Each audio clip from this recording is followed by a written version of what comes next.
Yeah. So it's actually going better than thought, or better than I expected.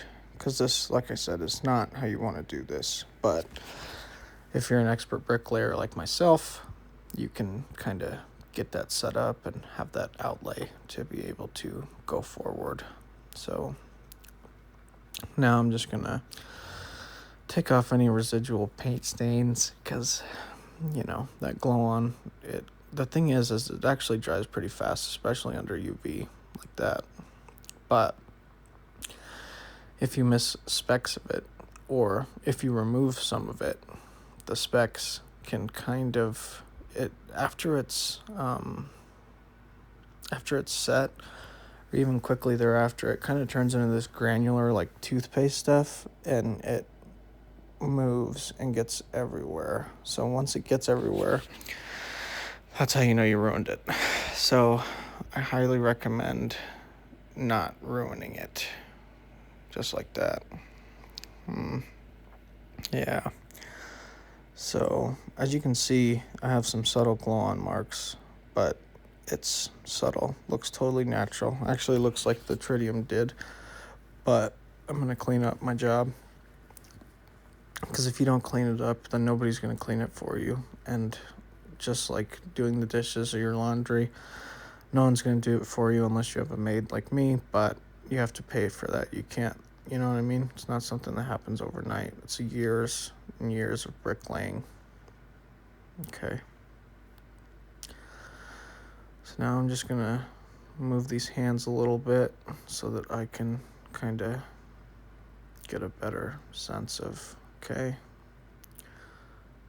Just doing a tap test. If you've never done a tap test, highly don't recommend doing that with your wife or anything else, but it will make everything fall off that's not supposed to be there. So it's a proverbial tap test. Just making sure the hands function as they should, because like I said, watch should have been stopped during this, so if it's not, you are at risk of hitting the hands, and if you hit the hands, it's not going to work. You're going to ruin your watch. But see, I still have that dial smudge, and that dial smudge is a mixture of alcohol and glow on, and so I need to get that off. Yeah. I'm going to use a nice microfiber cloth and some of that sticky stuff, and then make sure with the UV light to verify that everything's kind of clean and mean, good to go. Looks like everything's pretty good at this point.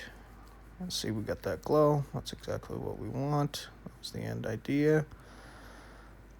So it's actually come out better than expected.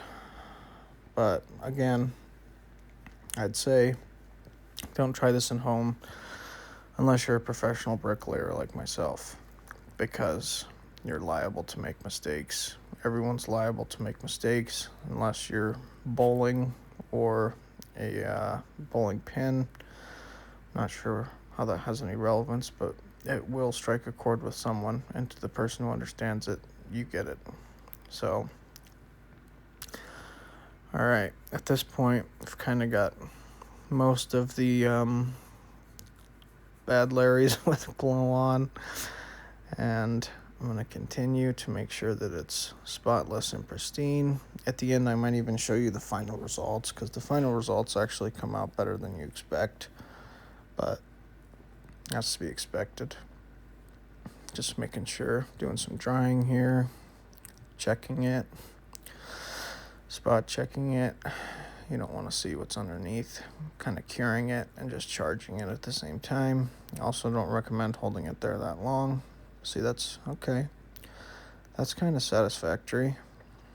Oh, sorry, I'm a little bit out of frame, but it's my watch, so I need to make sure it's actually good before I wear it. Okay, yep, everything's functioning. That's good. Especially looming the hour hand and second hand. Again, I highly, highly recommend not doing that while the watch is still working, because obviously it's just not going to work. Anyway, I did exactly that, and it got a little thick, stick with a Q because some of the glow on is a little bit